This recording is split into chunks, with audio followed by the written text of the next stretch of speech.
Hi, this is Lucy, your clarity coach, and this is Tuesday Talks at 3. Welcome to episode 4, which incidentally is the last one of the September balancing series.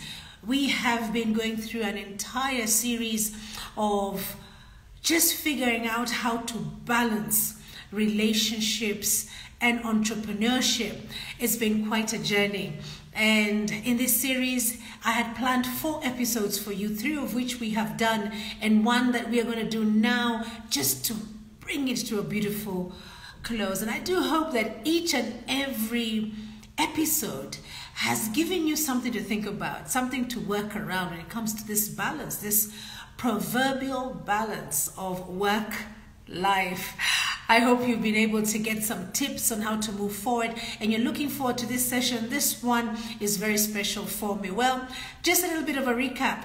The first one that we grappled with was actually the work-life balance, and I remember the questions as they went back and forth. You can check out the recordings of these 3 episodes on LMC Consultancy, our YouTube channel. The first one was the personal and business, and we covered prioritization, communication, and self-care, and that in itself was very powerful in the takeaways that we had there.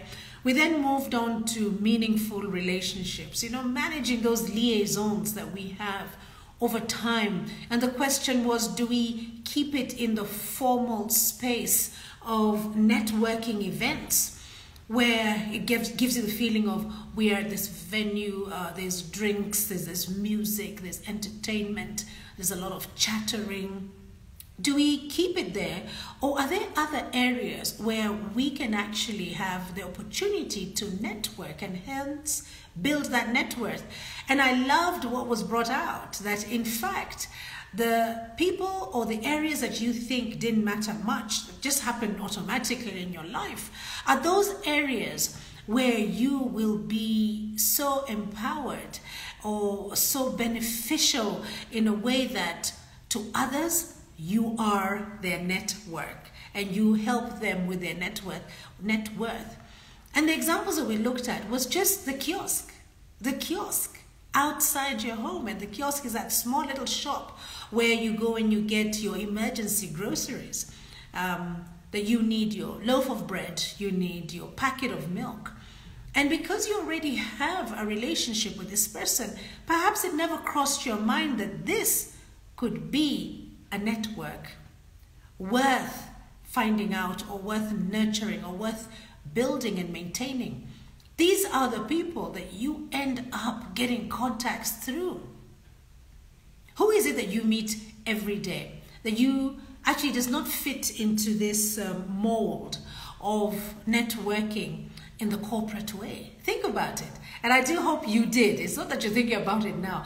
I do hope that you did, and you found that these were connections that were so powerful and they're really authentic. So great, because at this point we're not looking to get anything from one another other than building and maintaining those connections. Then we moved on to navigating conflict. And navigating conflict, we looked at 3 areas. There was resolution, there was management, and there's the work environment. These all exist in a place where we are always at. So whether it is at home, whether it is at school, whether it is in your communities, whether it is on your WhatsApp groups, there's always relationships going on. And where 1 or 2 or more people are, always there will be a difference in opinion. And this could lead to conflict. So how do we bring upon this balance of September? Balancing conflict, being able to navigate it was a very interesting conversation. Well, today it's all about fostering empowerment, and this for me is a powerful topic, and it means so much to me. And I'm so happy that today I'm able to share one bit of my life with you as I give it to you as an example of something you could be experiencing, maybe not, or you didn't realize you were, but after you hear my story, you may realize that how. We are kindred spirit. I didn't see it that way, Lucy, but now I do. So fostering empowerment is powerful in bringing out the aspect of legacy, bringing out the aspect of future generations, bringing out the aspect of succession. What are you doing in your own world, in your corner of the world? What are you doing about fostering empowerment? And I'd love to engage with you, and I welcome you to click on that request. There's a request there button that says join, request to join, for a chance to be able to come here live with me and just have a chat with me. And let's talk about what has worked for you in matters empowerment. Are you the receiver, or perhaps you are the empowerer of others? And I believe it'll be very good for us to be able to engage in this way. It'll be very amazing to see what you already know about empowerment and what you're already doing or what you have engaged in. So if you're unable to click the join request, then maybe you just want to share with us here in the chat, what has worked for you in matters empowerment? And are you the receiver, or are you the giver? Are you the enabler of empowerment? And as we move forward, I'm going to go straight into the 3 tips that I promised you today. And one of them is collaboration. Now, when you hear collaboration, you tend to hear it in areas where perhaps competition has been talked about. And maybe competition at this point was a threat to get you out of business or get you out of whatever hustle that you're in. And then collaboration comes in as one of the solutions, in that you can play to each other's strengths. When you think about collaboration, you come up with things like shared decision making. And decision making could be things from pricing, distribution. It could be the type of diversity of product that you have, whether it's service or tangible, whether it's tangible product or whether it's just a service, which is an intangible product. Whatever it is for you, collaboration actually spells that we can come together. And as we're coming together in this different kind of experience, we find that perhaps it's something that we can do as a joint force. So shared decision making is something that can bring balance to your personal life, balance to your entrepreneurial life. It's really up to you how you want to make this happen, because this shared decision making process can empower us by giving us a voice. Each and everyone gets a voice. We get heard, we get seen. We are able to even have buy-in, because if we are sharing in the decision making process, then we feel that we own it. And I can already see there's someone there, right there, Liz Power, who has put in a request to join me on the screen. And I'm getting to you in a moment, Liz Power. Thank you so much for requesting to join. As we're speaking about collaboration, the other aspect that can come to mind is knowledge and skill sharing. This skill set, what I know, what I have, what I studied, what I'm good at, most probably is very different from what you've gone through. Now, individuals have the opportunity to teach and learn from one another.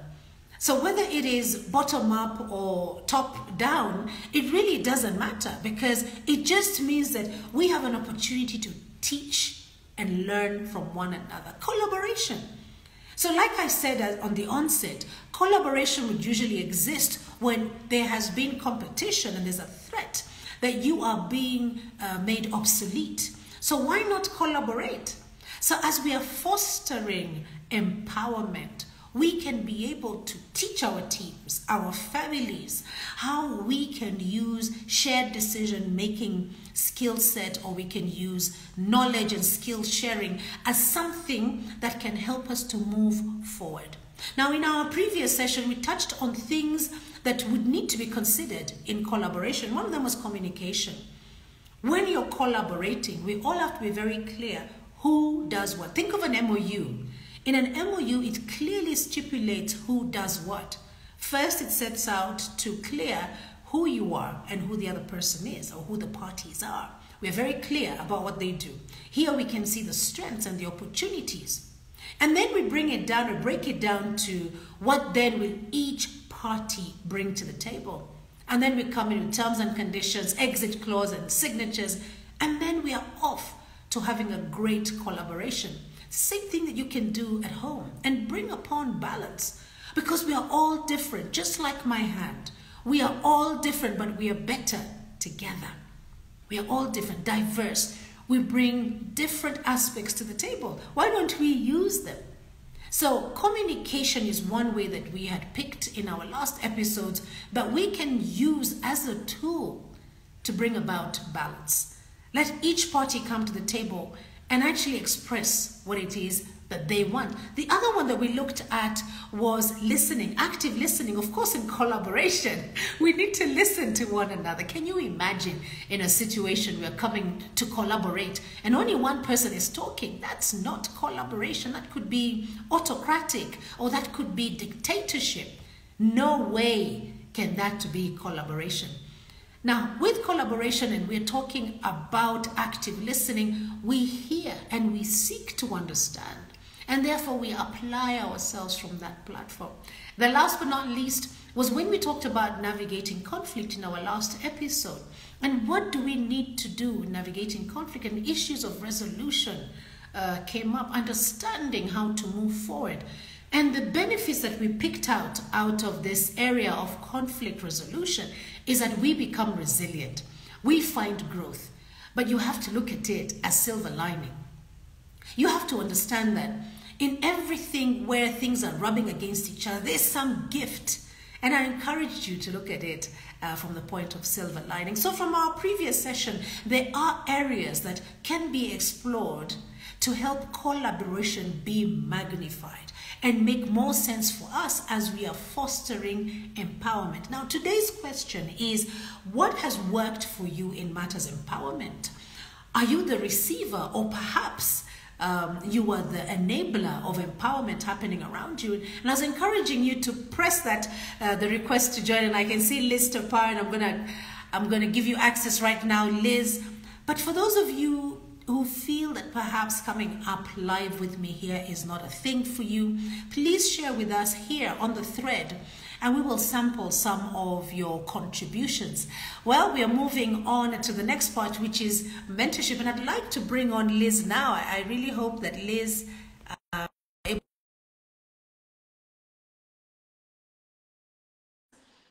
I have given you the permission to join me here live, and I'd like to welcome you. I'm not seeing that anything is happening right now. Oh, there you come, Liz. Hi, can you hear me? I can hear you very clearly, but I can barely see you. You need to adjust your camera. Right there. Fantastic. Now we see you. Thank you so much for joining us today, Liz. The topic that we are looking at is an offshoot of balancing your personal and entrepreneurial life. And today is our last episode as we come to the end of Balancing September series. Today we're looking at fostering empowerment. And we've already covered collaboration. And so I would love for you just to touch on, I know I'm putting you in a corner right here. I would love for you to touch on mentorship. Mentorship, whether from personal, coming from home, personal in your own journey of life, or your business life, entrepreneurship, or where it is that you work. How do you see mentorship playing out in matters empowerment? The microphone is yours. Let me first give a shout out to my son who's just joined from Australia. Hi, Ian, you're welcome. Hello, karibu sana. Thank you, Lucy, for giving me this opportunity and touching on a topic I'm very passionate about, mentorship. I am actually a student of mentorship. It took a few strong people who went ahead of me, who realized that I had potential and called me aside and said, Liz, would you want to try out a position in this other department because we think we are strong for it? I started from hospitality operations, and my move to head sales and marketing was through a mentor. So one, I'm very passionate about mentorship. And second, to answer your question, I will speak about mentorship from a career growth point of view, because I have been a beneficiary.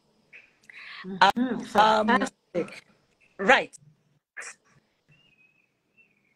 Go ahead, Liz. Tell us. Oh, great. Oh, I thought you had something to ask. So, of course, it's very important when you pick a mentor or a mentor picks you, because it works both ways. Yeah. In my circumstance, a mentor picked me, and they made me their project to ensure that I succeed in sales and marketing area.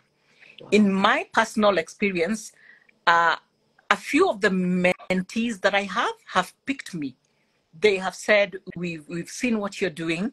We like what you do. We admire what you do.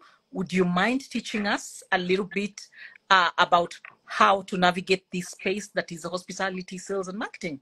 And Wow. that's what I've been doing for the last couple of years.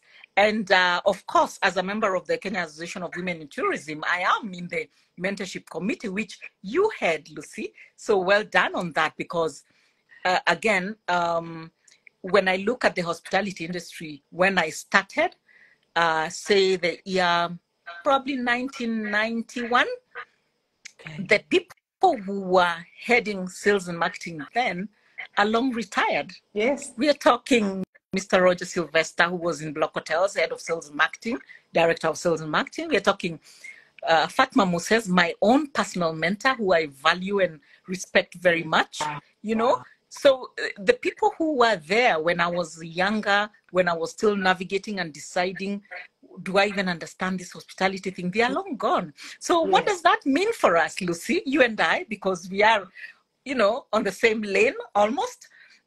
It means that in the next, say, 10, max 15 years, we will be out. Yeah. But who are we going to live in this space? Yeah. Will we look back and say, I developed someone? Will we look back and say, I was so insecure that I could not develop anyone?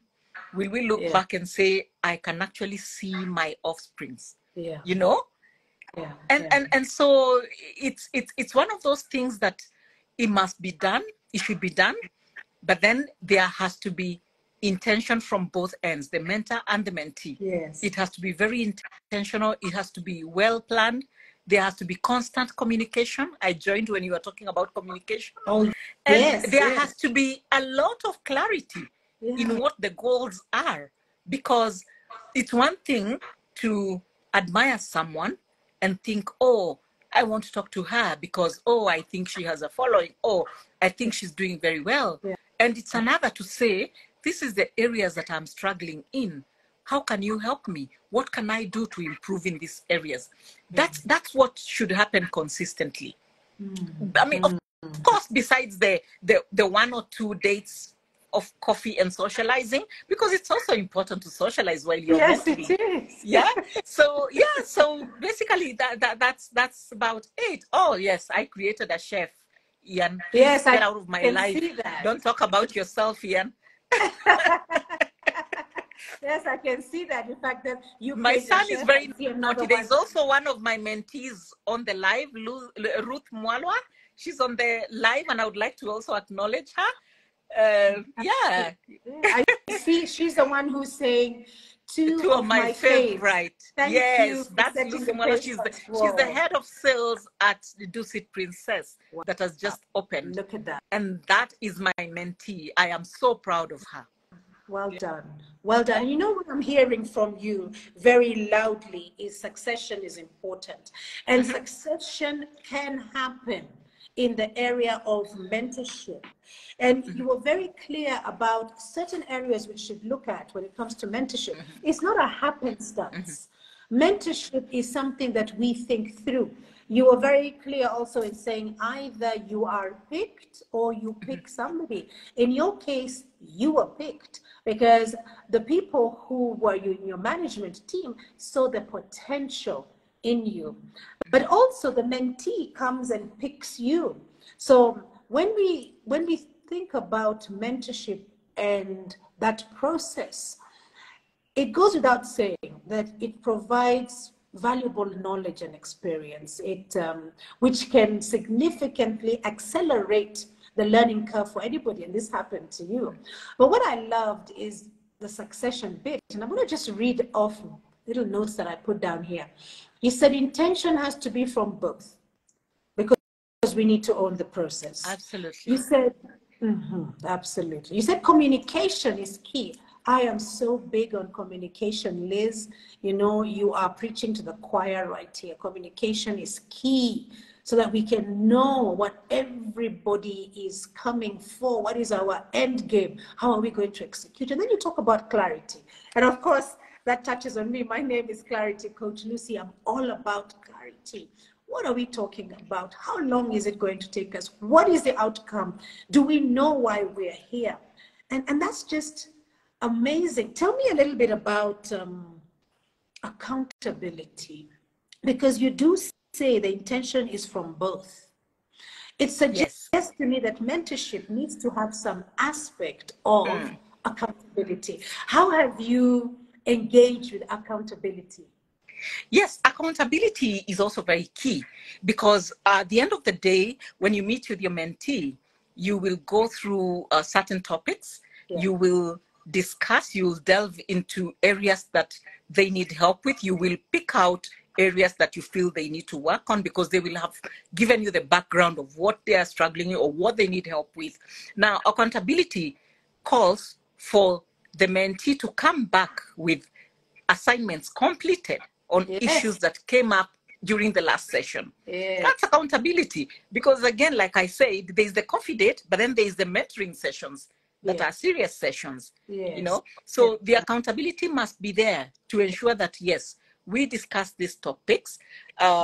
We agreed that these are the things you could try out, because again, we are not coming from a place of I know and it must work. You will try them out and you will face challenges. You will note those challenges down. And when we meet next, you will tell me, I was trying this out, but in this aspect, it did not work out. Or I opted to tweak it a little because it fitted this arena. And guess what? It worked. Or I had to drop this because, you know, it didn't seem like a perfect fit. So that's what accountability does for the both of you, because you want to be sure that you gave some recommendations, but they don't have to be accurate. We are all working in a very different setup, and sometimes you may not be mentoring people in the hospitality industry. You may be mentoring somebody who's actually in sales and marketing in a different organization that is not under sales, under the hospitality. Very true. So different different challenges that are posed to both of us may be resolved with certain solutions, but they're not even solutions. They are actually assignments that you give each other. You know, they are assignments that you give each other and say, shall we try this? Shall we just try and do this? Oh, I'm having a problem with my boss. He doesn't seem to get me. Can we try and be more listening than be quick to give answers when you ask questions? Can we do a little bit more research next time before you get into a situation? If you have a presentation, can you prepare the presentation way earlier as opposed to the last minute? And then you're caught flat-footed, and then of course it comes out as if your boss is harassing you, but actually you're harassing them, you're frustrating them. So there's a bit of this and that needs to come together. But it's not really like, this is the manual, this is how it's done, this is how I do it, and it has worked for me, so it must work for you. No, that's not it. So accountability, yes, very key. I see. Wow. Some key points I'm hearing there. It's a journey. It's a journey. There's no manual per se which tells you this is going to be the outcome. There's a desire from the two of you, and you want to enjoy this journey. The other one that I'm hearing so loudly is it's about nurturing growth. Nurturing growth. And I saw the way your face became very stern when you talked about completed assignments. And I just got the sense that seriousness needs to be applied in this process. If we are to discuss something and say we're going to try something in this, something that has been given as a task to do, make a point to do it. So your accountability does come in there in a very gracious way of growth. And in the language of corporate world, I'm hearing monitoring and reviewing. Absolutely, monetary. absolutely, Lucy. And to just re-emphasize, I probably would have been a teacher if I was not in the hospitality industry, Yes. because I'll tell you what, reliability is also very important. Being Yes. someone that people can rely on. You know, when Yeah. your boss goes to sleep and they know that if I left this assignment with Liz or with Lucy, Yes. it will be done and I don't Yes. need to remind them. Yeah. Reliability, very key, very, very key. Wow. Reliability, accountability, it all leads up to succession, ensuring that this space that we love and we honor so much will continue to have life. It doesn't die with us. And from your own words, there were those who came before us, even as you were mentioning, and I'm remembering them with such fondness. The one woman who really held my hand and I really believe set me on this path of sales and marketing has since passed on, and may her soul rest in peace. Her name was Bunty Granville Ross. She was amazing with the way that she held my hand and assisted me. And because of that, Liz, I paid it forward.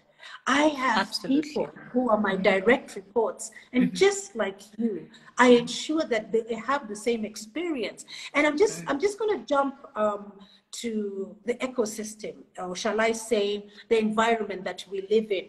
You know, Liz, you may not know this about me, but I got into a lot of trouble in my earlier years, right up to maybe 5 years ago, in my positions, because of nurturing my environment, because of paying it forward and thinking of the person first before the job, ensuring that they're in a position they feel they are trusted. They feel it is a circle where they can make mistakes and learn from the mistakes. They feel that they are seen. And twice I lost my job because of my belief that I need to nurture my environment. Just like you, I was in sales and marketing. So the drive was in numbers. It was not focusing on the people. And I believe I was ahead of my time, because that has never deterred me. Today, even in associations or any position that I take, I start with the people first, because they're the ones, they're not brick and mortar. They are the ones who are going to run the show. So my question to you is, when it comes to a strong support system, what are your recommendations? But we are in a people business. I think no one should deceive anyone. Our business is a business of people. And I tell you what, it's not just the hospitality. All the industries, everywhere, they need people. I mean, even with AI, it took people to get AI up and working. So, True. you know, Very nurturing true. your environment is actually very important. I know sometimes we work in organizations where there is little patience when it comes to slow learners. And it's not just in our, this is right Yeah. from our schooling. Remember when we were in school, there were the slow learners, and you know how they were treated. You know, now they Yes, don't do that yes. anymore. But then the slow learners were being canned. And today when I look back and I ask myself, maybe these people had dyslexia. Whoever thought about it? Today we are in a space where all these conditions have been identified, that yeah, they are a slow learner. Maybe Yes. they've got mild autism. But then when we were growing up, our teachers didn't care. You either are getting it or you are not getting it, and you were canned. Seriously. It was system over people. And what I'm hearing now is there's a shift. Yes. Now it's people first. Yes, it's people first. And if any organization is not putting their people first, they're on the wrong track, because it's going to be the people who actually become the ambassadors of your product. Whether it's a small business as an entrepreneur, whether it's a big corporation. I work for a company that is very passionate about people. The Hilton, they're very passionate about people. Now, having spent most of my life in the hospitality, and now in my older years being in an international company that believes in people, I have even engaged and embraced, ensuring that your environment is good for the people that you work with, ensuring that you identify and understand people's strengths, and place people in positions where they will succeed. Do not set up people for failure. Don't pick someone and position them for a growth position, yet you know very well they will not succeed in that area. But maybe it's what some companies are using as a strategy to get rid of people. So I've become very alive and conscious to the fact that we are in a people business. We need people to be able to succeed, whether you're an entrepreneur or you're a corporation, you're a big multinational, whether you're in your family. Even in your family, it's a game of numbers, I tell you. Some decisions that you make in a family, they need the numbers, they need the people. You don't just wake up and start doing things haphazardly. I believe in order, personally. I'm a student of order. I want order. I mean, I want to know, where am I going to be tomorrow? At what time? What is going to be happening? You don't just wake up and tell me, oh, we are going off tomorrow to some event. I don't do that kind of stuff. I want order. I want plans, you know. So we are in a people business. We have to be passionate about people. We have to agree to grow people. We have to agree to develop people. We have to agree that when we are developing and growing people, we must support them. I tell you what, it means nothing for you to get that corner office if you do not have the backing and the support of the people above you. So true. So true. In my trainings, I always use an image on the screen that a leader is somebody who has got followers. So you'll see people behind this leader. So can you imagine in a case where you have the corner office and you do not have any followers? You're so right, Liz. You couldn't have put it even better than what I was thinking. See, what I'm hearing is that a strong support system can enhance personal well-being. Because when somebody feels that they're in a safe space of growth, that is when you know you can be able to work with this person, because they're motivated to wake up every day and come into that space. Oh, time is running out and we need to come to the end of this. And Liz, I just want to thank you so much. So I just want to reiterate that. You're most welcome, Liz. I just want to reiterate before you go that it is possible to develop the skills and mindset needed to find balance in empowering. Now, whether the odds are against you or not, like I said, I was ahead of my time and I got into trouble more than once and lost 2 jobs as a result. Whether it is working against you, the odds are stacked against you. Be authentic. And because of that, Liz, I am very fulfilled today. Yes, there are days when I go, what if I had caved in and stayed on? I think I would have just sold my soul by doing that. I remained true to myself. Thank you so much, Liz. Thank you, Lucy, so and all the very best. And thanks for having me. And thanks to everyone who joined. Thank you. Thank you so much. Well, guys, there you have it.